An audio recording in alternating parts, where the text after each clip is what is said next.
전장 대비 1% 상승을 하면서 마감을 했습니다. S&P 500 지수도 전장 대비 1.46% 상승하면서 마감을 했습니다. 나스닥 지수는 이제 많이 올랐는데요. 전장 대비 무려 2.5% 상승하면서 종가를 형성을 했습니다. 이제 3대 지수가 정말 오랜만에 이렇게 좀 큰 폭으로 오른 것 같은데요. 투자자들은 이제 연준이 28년 만에 자이언트 스텝을 단행을 했지만 그럼에도 불구하고 연준이 인플레를 대항하고자 하는 의지를 확인하고 이에 따른 안도감을 보였습니다. 이에 따라서 이제 안도 랠리가 펼쳐졌습니다. 오늘 이제 다우가 장중에 500포인트 이상 상승하면서 굉장히 좀 강한 모멘텀의 상승세를 보였고요. 나스닥 지수도 장중에 3.5% 가까이 급등을 했습니다. 이제 우려해왔던 이제 소식이 실제로 나온 이후에는 오히려 시장이 이것을 조금 긍정적인 측면을 부각을 시키면서 증시가 상승한 것으로 해석이 됩니다. 오늘 이제 우선 연준 내용부터 짚고 넘어가야 할 것 같은데요. 연준은 오늘 6월 FOMC 이틀간의 일정을 마치고 이제 75bp 금리 인상을 단행한다고 밝혔습니다. 이제 연방기금 금리 범위가 이제 1.5%에서 1.75%로 75bp 오르게 되었고요. 이렇게 75bp로 연준이 자이언트 스텝을 단행을 한 것은 지금 28년 만에 처음입니다. 마지막 75bp 금리 인상이 1994년 11월 당시 이제 그린스펀 의장이 있었을 당시에 나왔고요. 이 이후에 지금 28년 만에 75bp라는 이제 어마어마한 금리 인상 숫자를 보게 되었습니다. 이제 오늘 이렇게 성명문이 발표가 되었는데요. 에스더 조지 총재 오늘 연준이 이제 75bp 금리를 인상하겠다고 한 결정은 이제 11명의 위원 중에 10대 1 결정으로 결정이 되었습니다. 에스더 조지 총재가 이제 통상 매파로 불리는 인물인데요. 어쨌든 오늘은 50bp 인상을 주장을 하면서 소수 의견을 제시를 했습니다. 또 이제 통화정책 성명문에서 좀 볼게 연준이 이제 5월에 이제 발표를 했었죠. 이제 QT 이른바 양적 긴축을 시작하겠다라고 얘기를 했었는데 그 계획에 따라서 계속해서 이제 국채와 MBS 보유량을 축소해 나갈 것이다라고 얘기를 하면서 양적 긴축에 대해서는 변화를 주지 않았습니다. 이전에 발표한 대로 계속해 나가겠다라고 했고요. 이 통화 정책문에서 가장 중요하게 봐야 될 단어가 이제 나왔습니다. 이제 어떤 설명을 했냐면요. 연준위원회는 지금 현재 인플레이션을 2% 목표치로 되돌리는 것에 대해서 강력하게 전념하고 있다라는 표현이 나왔습니다. strongly committed라고 했는데요. 장기 인플레 목표치를 2% 수준으로 이제 반드시 내리겠다는 굉장히 강한 워딩을 이용해서 인플레 억제 의지를 보여줬습니다. 또 이렇게 설명을 했는데요. 지금 위원회는 인플레이션 리스크에 대해서 굉장히 하일리 어텐티브하게 있는 상황이다라고 설명을 했습니다. 매우 높은 주의를 인플레이션에 기울이고 있고 또 이제 인플레 대항마로서 연준이 자신의 역할을 하겠다는 것을 완전히 분명히 한 그런 통화정책 회의였다고 평가를 할 수 있을 것 같습니다. 금리 결정뿐만 아니라 중요하게 봐야 되는 것이 연준이 제시한 수정 경제 전망입니다. 연준은 이제 매 분기 말마다 경제 전망을 발표를 하게 되는데요. 여기서 이제 연준 개별 위원들의 금리 예상치, 금리 가이던스가 담긴 점도표와 이제 경제 성장률이라든지 인플레이션 그리고 또 뭐 고용 시장에 대한 전망치가 나오기 때문에 여기에 오히려 금리 인상 자체보다 더 중요하다고 볼 수도 있을 것 같습니다. 이제 결론적으로 말씀드리면 연준 위원들이 보는 금리의 수준이 이 연말이라든지 또 2024년까지의 중립금리 수준이 대폭 상향이 되었습니다. 지금 이번에 발표된 경제 전망치에서요. 연준은 올해 말에 연방기금금리 중간값을 3.4%로 제시를 했습니다. 이제 지난번 전망이 나왔을 때가 1분기 말 즉 3월인데요. 3월에는 지금 올해 말에 연방기금금리 중간값이 1.9%일 것이라고 전망을 했었습니다. 지금 이거 1.9%에 비해서 굉장히 높아진 수준이죠. 3.4%로 대폭 상승이 되었고요. 이렇게 지금 연방기금금리 전망치가 높아졌기 때문에 이번에 이런 자이언트 스텝을 밟고도 계속해서 최소 50bp 이상의 금리 인상이 이어질 것이라는 것을 우리가 이제 알 수 있는 부분입니다. 내년도 연방기금리 중간값으로는 지금 3.8%가 전망이 되었습니다. 올해 말보다도 이제 더 높아진 수준이고요. 다만 2024년에는 다시 3.4%를 전망을 했는데요. 2024년에는 이제 금리 인하가 올 수 있다라고 본 것입니다. 또 연준은 이제 미국의 경제 성장률 전망치를 대폭 낮췄습니다. 아무래도 이제 미국의 어떤 물가 우려라든지 굉장히 좀 경기 여건 그리고 긴축 속에서 경제가 마냥 이제 팽창을 할 수 없기 때문에 성장률 전망치도 하향 조정을 했는데요. 올해 이제 실질 GDP 성장률 전망치를 1.7%로 제시를 했습니다. 3월에 제시한 숫자가 2.8%였는데요. 여기에 비하면 지금 굉장히 낮아진 수준이고요. 또 작년에 미국 경제가 5%대 성장을 했었습니다. 거기에 비해서도 지금 미국 경제는 상당히 조금 안 좋을 것 같다라는 것이 연준의 공식적인 전망입니다. 하지만 지금 뱅크 오브 잉글랜드 같은 경우는 이제 경제 성장률 전망치를 심지어 마이너스로 전망을 한 상태인데요. 연준은 그렇게까지 전망을 하진 않았고요. 여전히 실질 GDP가 성장을 할 것으로는 봤습니다. 내년 GDP 성장률 전망치 1.7%로 제시가 되었고요. 2024년에는 1.9% 제시가 됐습니다. 또 중요한 게 인플레이션인데요. 지금 미국 같은 경우는 정말 파월 의장이 이렇게 설명을 했는데 누구도 겪어보지 못한 인플레이션을 겪고 있는 상황입니다. 모두에게 인플레이션이 지금 엄청난 고통으로 오고 있는 상황인데요. 미국에서는 이 인플레 전망치도 상당히 높였습니다. 연준이 가장 선호하는 인플레 지표로 알려져 있는데요. 개인 소비 지출 PCE 인플레이션입니다. 이것을 이제 올해 말 PCE 인플레가 5.2%로 오를 것이다라고 전망을 했는데요. 역시 기존 전망치 4.3에서 상당히 높아진 수준입니다. 하지만 이제 고강도 긴축을 이어가겠다고 밝힌 만큼 내년과 내후년에는 이제 인플레가 거의 2%대로 복귀를 할 것이다라고 전망을 했는데요. 내년 같은 경우 2.6%, 그리고 내후년에는 2.2%, 또 이제 장기적으로는 2%라는 숫자를 제시를 했습니다. 실업률도 다소 안 좋아질 것으로 예상을 했는데요. 연준이 강도 높은 긴축을 펼치면서 이제 어쩔 수 없이 고용 시장이 조금 지금보다는 침체가 될 것이라고 본 것으로 해석할 수 있겠습니다. 올해 말에 실업률을 3.7%로 전망했고요. 역시 3월 전망치 3.5% 대비 높아진 수준입니다.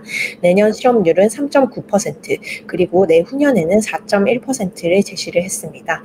이제 결론적으로 보면 연준 위원들이 보는 금리 수준은 굉장히 높아졌고, 또 연준이 보는 성장률 전망치, 미국 경제 성장에 대한 자신감도 조금 떨어졌습니다. 인플레이션과 어떤 실업률 같은 경우도 상당히 오를 것으로 조금 예상을 했습니다. 네, 바로 오늘 미국 현지 시간으로 2시 반부터 파월의 기자간담회가 열렸습니다. 오늘 기자간담회는 평소보다 더 긴 시간 동안 진행이 되면서 거의 1시간 가까이 진행이 되었는데요. 아무래도 이제 75bp 금리 인상이라는 것이 시장에 지금 며칠 사이에 급격하게 또 얘기가 나왔고 또 실제로 그렇게 됐기 때문에 이에 대한 설명을 하는데 상당한 시간을 또 할애를 했습니다. 파월이 이제 설명을 하고 기자들의 질문에 질답을 하는 이런 시간을 가졌는데요. 이 파월의 기자 간담회에서 좀 가장 중요한 멘트는 이걸로 이제 요약을 할 수 있을 것 같습니다. 이렇게 설명을 했는데요. 이제 오늘의 관점에서 봤을 때, 지금 현재 시점에서 평가를 했을 때 다음 회의에서 50bp 혹은 75bp 금리 인상이 적절할 것이다 라고 얘기를 했습니다. 이렇게 7월 FOMC에서 50 혹은 75bp 금리 인상을 논의를 할 것이다 라고 얘기를 했는데요. 이제 외신들은 75bp 금리 인상을 할 수 있다라고 한 것에 포커스를 둬서 보도를 했습니다. 다음 달에도 이제 75bp 또 나올 수 있다 이렇게 보도를 했는데요. 이제 결국에는 경제 지표가 어떻게 나오는지에 따라서 연준이 이것을 발표를 할 것으로 보이고요. 자신이 이제 연준이 얼만큼 금리를 올릴지에 대해서 조금 이런 제한을 주지 않는, 결국 다시 말해서 이런 경제 상황의 진전에 따라서 이 금리 인상 폭을 결정하겠다라는 것을 이제 확실히 했습니다. 하지만 이제 현재 상황에서 봤을 때는 75bp도 가능하다라는 뜻을 전달을 했습니다. 파월 의장이 이렇게 얘기를 했는데요. 결국에는 이제 CPI, FOMC를 앞두고 지난주 금요일날 미국장에서 발표된 5월 CPI와 이 미시건대 그 소비자 신뢰 지수를 보고 입장을 조금 바꿨다라고 설명을 했습니다. 아무래도 우리도 이제 이걸 보고 굉장히 충격을 받았기 때문에 연준에서도 이에 대한 기민한 반응이 필요하다라고 판단을 한 것으로 보이고요. 이에 따라서 이제 빠른 금리 인상이 필요하다는 의견을 가지게 됐다라고 설명을 했습니다. 하지만 또 동시에 이렇게 설명을 했는데요. 이번에 일어난 일은 이런 연준 위원들의 블랙아웃 기간에 데이터가 이제 확인이 된 아주 이례적인 상황이라고 설명을 했습니다. 이제 본인이 통화정책 결정에 인볼브 됐었던 10년이 넘는 기간 동안 한두 번 볼 수 있는 케이스라고 얘기를 했습니다. 흔한 일은 아니라는 거죠. 또 어떻게 설명을 했냐면요. 75bp 금리 인상이 이제 보통의 수준, 이제 뉴노멀이라고 해야 되나요? 75bp 금리가 이제 또 평범하게 오르면 75bp가 오르고 이런 상황이 될 것이라고 생각하지 않는다라고 설명을 했습니다. 그렇기 때문에 이렇게 75bp 금리 인상이 굉장히 어떤 비상한 상황에서 나왔고 굉장히 긴급한 상황에서 이뤄졌다는 점을 굉장히 강조를 하면서 이 발언 기점으로 주가지수가 조금 급등을 하는 흐름을 보였습니다. 네, 또 파월은 이렇게 얘기를 했는데요. 오늘 이제 75bp 금리 인상을 단행을 했지만 여전히 중립금리 수준은 매우 낮다라고 설명을 했습니다. 지금 금리가 올려봤자 1.5%이기 때문에 이게 상당히 낮다라고 설명을 했고요. 그렇기 때문에 이 인플레이션의 상황에 우리가 이제 적극적으로 적절하게 대응을 할 것이다라고 얘기를 했습니다. 워딩을 정말 강하게 썼는데요. 이제 인플레이션에 대해 very very focused on이라고 얘기를 하면서 굉장히 우리 연준이 이것에 집중을 하고 있고 최우선 과제로 보고 있다는 뜻을 확실시하게 했습니다. 또 현재 있는 이 인플레이션이 extremely extraordinary라고 표현을 했는데요. 굉장히 이거 거의 그냥 너무 특이한 상황이고 너무나도 이제 평범한 상황이 아닌 인플레이션이다. 전 세계적으로 이제 상승률이 10%가 넘는 인플레가 진행이 되고 있는 것이 정말 지금 굉장히 특수한 케이스에 있다라는 점을 강조를 했습니다. 이 인플레에 대해서 연준이 이제 인플레를 우리가 이겼다, 승리했다라는 거를 얘기하기 위해서는 상당히 신중할 것이다라고 했는데요. 이제 단순히 숫자가 한 번 꺾이는 게 아니라 인플레이션 관련 수치가 연속적으로 series of declining inflation이라는 숫자를 자기가 꼭 확인을 할 것이라고 얘기를 했습니다. 네, 또 여기에 또 파월 의장은 연준이 이렇게 인플레이션에 대항을 하겠지만 경기 침체는 유발하지 않을 것이다라고 얘기를 했는데요. 경기가 침체에 들어가게 하지는 않을 것이다. 지금 시장에서 좀 걱정하고 있는 것이 연준의 어떤 공격적인 긴축에 따른 어떤 연준의 정책 실수입니다. 이거를 조금 겨냥한 질문이 나오자 연준은 경기 침체를 유발하지 않을 것이라고 또 선을 그어줬습니다. 굉장히 조금 매파적으로도 해석할 수 있을 발언 같은데요. 어쨌든 금융시장은 이것을 불확실성의 해소로 조금 이해를 한 모습입니다. 또 파월이 인플레에 대항을 하는 이런 강력한 어조를 좀 긍정적으로 평가한 것 같습니다. 네, 오늘 연준의 이런 역사적인 자이언트 스텝 금리 인상에도 불구하고 증시가 오히려 상승을 했습니다. 이거를 두고 이제 뭐 4가지 정도로 분석을 할 수 있을 것 같은데요. 첫 번째로는 이제 앞서 말씀드린 대로 이제 인플레이션에 연준이 대응을 하겠다는 이 의지를 시장에서 굉장히 좀 긍정적으로 평가를 했던 것 같습니다. 만약에 연준이 75bp 금리 인상을 단행하지 않았더라고 하면 만약에 안 했다고 하면 이제 우리가 상상해 볼 수 있는 게 인플레이션이 더욱 이제 치솟으면서 결국에는 경제 성장률이 마이너스로 떨어지거나 경기 침체에 직면을 할 수 있는 이런 상황이 펼쳐질 수도 있습니다. 하지만 연준이 어쨌든 조금 늦긴 했지만 지금 여기에 기민하게 대응을 했고 또 계속해서 좀 경제 연착륙을 하겠다는 자신감을 드러냈기 때문에 이것이 조금 좀 거시적인 경제 흐름을 좀 긍정적으로 하게 하지 않을까라는 이런 인식으로 연결이 돼서 조금 증시에 긍정적인 영향을 미쳤습니다. 네, 또 두 번째 설명으로는 이제 불확실성이 해소됐다. 있다라는 측면으로 우리가 이거를 해석을 할 수 있을 것 같습니다. 이제 이게 조금 가장 설득력 있는 평가인 것 같은데요. 이런 말이 있습니다. 금융시장은 불확실성을 제일 싫어합니다. 이제 금리를 75bp 어제까지만 해도 75bp가 거의 기정사실이긴 했지만 좀 불확실성이 많았던 건 사실입니다. JP모건 같은 경우 1%포인트 올릴 수도 있다라는 얘기를 했었고요.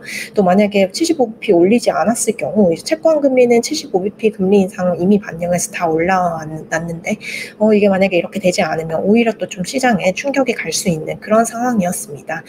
예상의 시장에 부합을 하고 또 연준이 이런 결단을 내리기 전에 언론 보도 등을 통해서 상당히 시장과 소통을 했던 걸로 이제 평가를 할 수 있을 것 같습니다.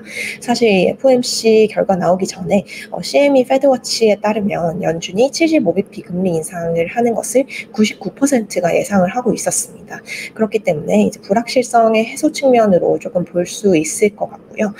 이것이 이제 오히려 연준의 신뢰도로 연결이 되는 이런 좀 선순환적인 이런 해석이 있었습니다. 지금 연준이 정말 큰 비판을 받고 있었는데요. 지금까지 연준이 비하인드 커브, 이제 추세에 뒤처졌다, 인플레이션 대응에 뒤처졌다는 비판이 정말 어마어마하게 많던 상황이었습니다. 여기에서 이제 75bp 인상을 단행하고 다음 달에도 75bp 할 수 있다라고 언급을 하면서 오히려 이 연준이 시장이 연준에 대한 신뢰도를 다시 쌓는 계기로 해석을 할 수도 있을 것 같습니다. 이제 아트 호간이라는 전문가, 굉장히 유명한 전략가인데요. 이렇게 표현을 했습니다. 이제 시장은 연준의 확실한 행동을 보고 싶어 했다라고 얘기를 했고요. 이제 75bp라는 액션을 확인을 했기 때문에 연준이 다시 인플레를 잡을 수 있다는 신뢰감이 생긴 셈이다라고 얘기를 했습니다. 연준이 비하인드 커브 되기보다는 ahead of the curve라고 하는데요. 이 커브에 앞서 나가려고 하는 노력이 오늘 장에는 좀 굉장히 긍정적으로 평가가 된 것 같습니다. 네, 또 이제 오늘 당연히 주가가 그간 급격하게 하락을 했었기 때문에 반발 매수라든지 그간의 셀오프에 따른 기술적인 반등도 분명히 작용을 한 것으로 볼 수 있을 것 같습니다. 또 이제 외환시장이라든지 채권시장 흐름도 좀 봐야 되는데요. 오늘 미국 10년물 채권금리 같은 경우 20bp 가까이 급락을 하면서 3.2%대로 다시 내려갔습니다. 달러화 지수도 지금 105선을 상회를 하면서 상당히 이제 강세를 보이고 있다가 오늘 좀 약세로 전환을 했는데요. 일단 선반영이 되어 있었기 때문에 금융시장, 특히 외환 채권시장에서 엄청난 충격이 발현되지가 않았고, 그렇기 때문에 이제 증시에서도 어떤 즉각적인 충격은 다소 제한이 된 것으로 보입니다. 하지만 이제 이런 랠리가 계속 앞으로 이어질지 혹은 이제 일시적인 어떤 반등에 그칠지는 조금 지켜봐야 할 것 같은데요. 어쨌든 연준은 75bp 금리 인상을 단행했고 앞으로 향후에도 강한 긴축을 지금 대놓고 얘기를 하고 있는 상황입니다. 이런 리스크 오프, 이제 위험 회피 상황에서는 결국에 위험 자산의 가격이 떨어질 수밖에 없다라는 분석도 나오고 있는데요. HSBC 같은 경우 이제 강한 리스크 오프의 위험 자산 가격은 결국 떨어질 것으로 예상을 한다면서 시장이 지금 계속 집착을 하고 있는 베어마켓 랠리 같은 것도 이제 좀 사실 설득력이 없는 거다라고 좀 얘기를 했습니다. 이제 75bp 인상이라는 것이 단행이 됐기 때문이에요. 여기서 이제 시장은 새롭게 이제 좀 개념을 정립해 나갈 것으로 보입니다. 여기서 이제 이미 주가에 이런 고강도 긴축이 다 반영이 된 수준인지 혹은 우리가 지금까지 많이 조정을 받은 만큼 여기서 주가가 바닥을 찍고 다시 불확실성 해소에 힘입어 반등할 수 있을지는 이제 지켜봐야 할 것 같습니다. 이제 골드만삭스 같은 경우 오늘 FOMC를 보고 이렇게 평가를 했습니다. 이제 7월에도 75bp 금리 인상 예상하고 9월에는 50bp 금리 인상, 그리고 11월, 12월에는 각각 25bp씩 인상을 한다라고 전망을 했는데요. 이제 지난 주말에 나온 전망치랑 비슷한 수준이긴 한데요. 상당히 이제 험로가 예상되어 있다라는 점을 다시 한번 드러내는 것 같습니다. 오늘은 랠리를 보였지만 이런 좀 오르막길이 예상되어 있다라는 점도 반드시 유념을 해야 할 부분 같습니다. 네, 오늘 이제 채권 시장이 지금 다소 안정이 되는 모습을 보였습니다. 미국 채권 시장도 안정이 되었고요. 유럽 쪽에서도 조금 이제 극도의 혼란은 안정이 되는 흐름이 나타났는데요. 이제 물론 선반영 인식이라든지 또 지난 며칠 동안 이 엄청난 이런 요동이 있었기 때문에 좀 숨고르기를 하는 것으로 해석을 할 수도 있습니다. 하지만 오늘 이제 ECB가 유럽 중앙은행이 지금 유럽의 엄청난 채권 시장 혼란을 이제 해결하기 위해서 이제 본격적인 행보에 나서면서 채권 시장 흐름이 조금 진정된 것으로 평가를 할 수 있을 것 같습니다. 이제 ECB 유럽 중앙은행이죠. 유럽 중앙은행이 어제 갑자기 이제 임시 회의를 오늘 개최하겠다라고 발표를 했습니다. 오늘 뉴욕 시간으로 새벽에 진행이 되었는데요. ECB가 이제 유로존 국채 시장의 불안을 이제 완화를 하기 위해서 이런 임시 회의를 개최를 했습니다. 참 이제 오늘 아침에 저도 출근하기 전에 이렇게 갑자기 임시회의를 한다고 해서 아침에 정말 놀라서 빨리 컴퓨터를 켰는데요. 이게 저희 옛날에 코로나 팬데믹 2020년 3월에 있었을 때 연준이 긴급 회의를 단행을 해서 이제 금리의 기습 인하를 단행을 하고 또 전 세계 우리나라도 했었죠. 전 세계 중앙은행들이 따라서 이런 긴급한 회의를 했던 이때가 이제 떠오르더라고요. 그래서 반대 상황이긴 하죠. 그때는 이제 급격하게 이 시장에 흘러내리는 걸 막기 위해서 페드가 풋을 넣었던 반면 지금은 오히려 이런 중앙은행들의 긴축 행보가 자산 시장을 조금 압박을 하고 있는 상황이긴 하지만 우리가 이제 풀었던 것을 걷어들인다는 점에서 상당히 좀 이게 수미상관이라고 해야 되나요? 비슷한 것처럼 느껴졌습니다. 어쨌든 유럽중앙은행이 오늘 임시회의를 개최하고 결과를 발표를 했는데요. 이렇게 설명을 했습니다. 이제 채권시장, 유로존 국채시장 불안을 완화하기 위해서 기존의 채권 매입 도구를 유연하게 활용하고 또 이제 새로운 수단을 마련할 것이다라고 밝혔는데요. 이에 따라서 이제 기존에 가지고 있었던 팬데믹 긴급 매입 프로그램입니다. 채권 매입 프로그램인데요. PEPP의 만기 도래 채권에 대한 재투자에 있어서 유연성을 강화하겠다라고 얘기를 했습니다. 또 이제 유로존이 이제 여러 나라로 구성이 되어 있기 때문에요. 이런 지역 간 이제 국채 스프레드가 너무 벌어지는 분열을 방지하기 위해서 새로운 시장 지원 도구를 마련하기로 했습니다. 최근에 이탈리아나 스페인 등의 이제 국채 금리가 급등을 했었고요. 또 유로존의 주변국들의 국채 금리가 급등하는 일이 벌어졌기 때문이네요. 이렇게 조금 취약한 유로존의 국채를 더 많이 살 수 있다라는 점을 시사한 것으로 해석이 됩니다. 이제 전문가들이 이제 오늘 이 ECB에 대해서 평가를 한 것은 좋지만은 않은 평가를 했는데요. 이제 ECB가 이렇게 긴급 회의를 했다라는 것 자체에 대해서 이 상황 지금 현재 우리가 당면하고 있는 금융시장, 특히 채권 시장의 상황이 굉장히 어떤 시급한 긴급 상황이었다는 점이 다시 한번 드러났다라고 설명을 했습니다. 이제 ECB가 상당히 좀 잘 버티고 있다고 볼 수 있을 것 같아요. 연준은 이제 3월부터 금리 인상을 단행을 하고 있는데요. ECB 같은 경우는 계속해서 지금 금리를 동결을 하고 있고요. 이제 7월에 정책 금리에 좀 변화를 줄 가능성이 지금 관측이 되지만 아직까지는 이 정상화의 경로가 다른 나라처럼 이렇게 빡세게 하지 않고 있는 것은 사실입니다. 하지만 이제 채권 시장이 최근에 요동을 치면서 결국에는 이 유로존이 견딜 수 있는 좀 한계 범위까지 온 것이 아닌가. 그렇기 때문에 이런 좀 긴급한 일이 발생을 했다라고 평가를 했습니다. 지금 유로존 국채 시장에서 일어나는 일을 보면 마치 이제 2010년 유로존 위기에 대한 기억이 떠오를 만큼 굉장히 극심하게 좀 좋지 않은 상황이라고 하는데요. 이제 유럽 중앙은행이 더 이상은 이제 이것을 용인할 수 없고 또 이제 고통의 한계로 여기는 부분이 어디인지 분명하게 드러났다라고 전문가들이 평가를 했고요. 결국에는 돌아오는 7월 회의에서 금리 인상이라든지 이런 시장의 교란을 조금 완화시킬 자세한 내용이 나올 것이다라고 평가를 했습니다. 하지만 이번에 이제 알맹이처럼 딱 뭐가 나온 것은 아니기 때문에요. 살짝 이제 기대에 미치지 못한다라는 평가도 나왔습니다. 네, 오늘 3대 지수 모두 일제히 상승을 하면서 S&P 500을 구성하고 있는 섹터 중에서 에너지를 제외한 전 섹터 상승하는 흐름을 보였습니다. 오늘 이제 유가가 좀 큰 폭으로 하락을 했기 때문에 에너지 관련 종목이 하락을 했지만요.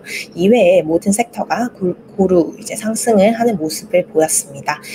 특히 이제 빅테크 중심으로 반발 매수라든지 기술적인 반등이 나오면서 조금 상승세가 두드러졌는데요. 시총 상위 빅테크 좀 일제히 상승하는 모습을 보였습니다. 가장 큰 폭으로 상승한 종목이 오늘 이제 아마존과 테슬라입니다. 모두 이제 5% 이상 상승을 하는 모습을 보였고요. 마이크로소프트하고 이제 구글도 3% 안팎, 거의 3% 육박하는 상승세를 나타냈습니다. 애플도 2% 이상 상승하는 데 성공을 했고요. 엔비디아 역시 4% 이상 상승을 했습니다. S&P 500 맵에 보시면 지금 오라클이라든지 일부 이 유가 에너지 관련주 제외하고는 일제히 조금 상승하는 좋은 흐름을 보였습니다. 네, 오늘 경제지표 여러 개 발표가 되었는데요. 이제 대부분 부진했습니다. 대체로 부진한 흐름을 보였지만, 오늘 이제 아침부터 ECB 긴급회의에다가 FOMC까지 있어서 좀 이제 시장은 이걸 무시하는 흐름을 나타냈습니다. 이제 하나하나 소개해 드리자면요. 가장 중요하게 볼 수 있을 게 미국의 5월 소매 판매 지표입니다. 미국의 소매 판매는 미국 경제의 3분의 2를 차지하는 경제 성장 동력인데요. 이게 좀 좋지 않게 나왔습니다. 5월 소매 판매 같은 경우 전월 대비 0.3% 감소한 것으로 나타나면서요. 이제 감소세로 돌아섰는데요. 시장 예상치보다도 부진한 수준이었습니다. 이제 왜 이렇게 좀 소매 판매가 좋지 않았나라는 내용을 세부적으로 보면 이제 가격 상승이라든지 한마디로 물가 상승 그리고 재고 감소 또 자동차 대출에 대한 금리 상승으로 인해서 이 자동차 판매가 좀 크게 줄어든 것이 소매 판매 부진에 일조를 했다라고 볼 수 있을 것 같고요. 또 이제 인플레이션에 따른 이런 미국인들이 소비를 줄이는 영향이 조금 본격화된 것이 아닌가라고 보여집니다. 네, 또 오늘 제조업 관련 지표도 하나 발표가 되었는데요. 미국 뉴욕주의 6월 제조업 활동 관련 지표가 발표가 되었습니다. 뉴욕 연방준비은행이 발표하는 지표인데요. 엠파이어 스테이트 제조업 지수가 마이너스 1.2를 기록을 했습니다. 이제 이 지수 0 기준으로 업황의 위축과 확장을 가늠을 하는데요. 마이너스 기록을 하면서 이제 위축세를 나타냈습니다. 지난달부터 계속 이 수치가 안 좋았는데요. 지난달에 마이너스 11.6을 기록을 했었는데 이거보다는 많이 나아진 수준이긴 하지만 여전히 위축 국면을 나타내면서 조금 부진한 흐름을 보였습니다.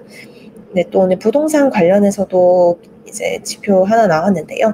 미국 주택 건축 업체들의 신뢰도, 경기 신뢰도가 어떻게 되는지에 대한 지표가 발표가 되었습니다. 이제 6월에 전미주택건설협회가 발표한 주택시장 지수가 67로 집계가 되었는데요. 이게 2년 만에 최저치 수준이라고 합니다. 지금 미국의 모기지금리 역대급으로 상승을 하고 있고요. 또 주택 공급이 많지 않은 상황에서 주택 가격은 치솟는 이런 악순환이 일어나고 있는데요. 이에 따라서 건축업체들의 신뢰도가 계속해서 하락을 하고 있는 모습으로 해석을 할 수 있을 것 같습니다. 네, 오늘 유가 관련해서도 지표 발표가 되었는데요. 오늘 이제 발표된 미국이 이제 매주 원유 재고를 발표를 합니다. 이거 발표를 했는데요. 원유 재고가 이제 줄어들 것으로 예상을 했었는데 깜짝 증가를 했습니다. 이 여파에 따라서 이제 유가가 오늘 큰 폭으로 하락을 했는데요. WTI 7월물이 오늘 3% 이상 하락을 하면서 배럴당 115.31달러에 마감을 했습니다. 상당히 높은 수준이긴 하지만 그래도 최근 들어서는 가장 큰 폭으로 떨어진 것입니다. 네, 오늘 이제 암호화폐 시장도 조금 불안한 흐름을 이어갔는데요. 이제 일각에서는 지금 최근에 어제까지 있었던 뉴욕 증시의 이런 굉장한 부진한 흐름이 이더리움 가격 폭락과 가상화폐 시장에 불안해서 촉발이 됐다라고 지적하는 사람들도 있는 상황이기 때문에 좀 계속 주시해서 봐야 될 것 같습니다. 지금 현재 시간으로는 비트코인이 살짝 반등을 한 모습이긴 한데요. 어제 뉴욕 시간, 그러니까 오늘 뉴욕 시간 새벽 시간에는 이제 비트코인의 가격이 미국 달러로 21,000달러 아래로 떨어지면서 상당히 좀 떨어지는 모습을 보였었습니다. 뉴욕 새벽 시간에 지금 비트코인 가격이 20,071달러까지 떨어졌는데요. 이게 지금 2020년 12월 이후 1년 반 만에 최저 수준이었다고 하고요. 그리고 또 지난해 11월 비트코인이 기록했던 고점에 대비하면 거의 70%가량 가격이 빠진 수준이라고 합니다. 네.